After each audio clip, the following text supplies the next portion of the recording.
नमस्कार friends, study short channel में आपका स्वागत है। आज कश्मीर के लोहार वंश या लोहर वंश के बारे में आपको बता रहा हूँ। कश्मीर के लोहार या लोहर वंश के संस्थापक का नाम संग्राम राज, जिसका कार्यकाल 1003 से 1028 ईस्वी था। चूंकि वो लोहर के समंत शासक का पुत्र था, इसलिए उसका वंश लोहार वंश कहलाया। संग्राम राज एक निर्बल शासक था, एक कमजोर शासक था। उसने महमूद गजनी के विरुद्ध उदभांडपुर के हिंदू शाही नरेश त्रिलोचन पाल के सहायतार्थ हेतु तुंग के सेनापतित्व में सेना भेजी। तुंग और त्रिलोचन पाल दोनों को हार का स्वाद चखना पड़ा। कमजोर संग्राम राज स्थिति पर काबू न रख सका और उसके विरोधियों ने उसके विरुद्ध षड्यंत्र करके उसकी हत्या कर दी। यानी संग्राम राज 1028 ईस्वी में उसकी मृत्यु हो जाती है।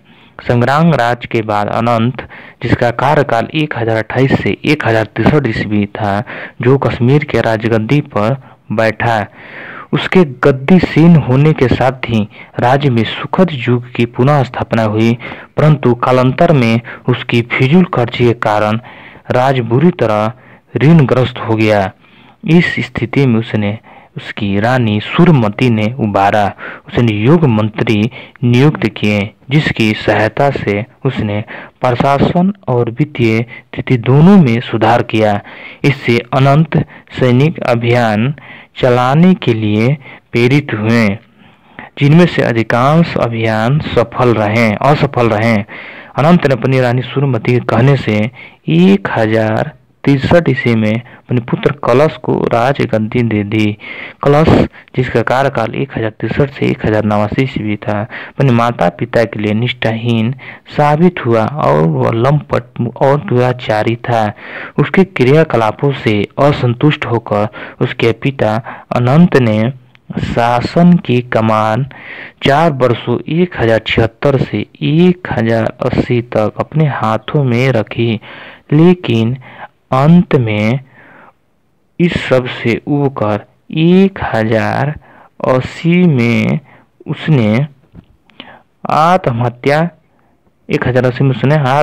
कर ली और उसकी पतिव्रता रानी सूरमती भी उसके साथ सती हो गई। इस दोहरी त्रासदी ने कलश को तुरंत सुधार दिया। उसके बाद उसने पूरी निष्ठा से ऐसे कार्य किए जिससे कश्मीर को प्रसिद्धि मिली।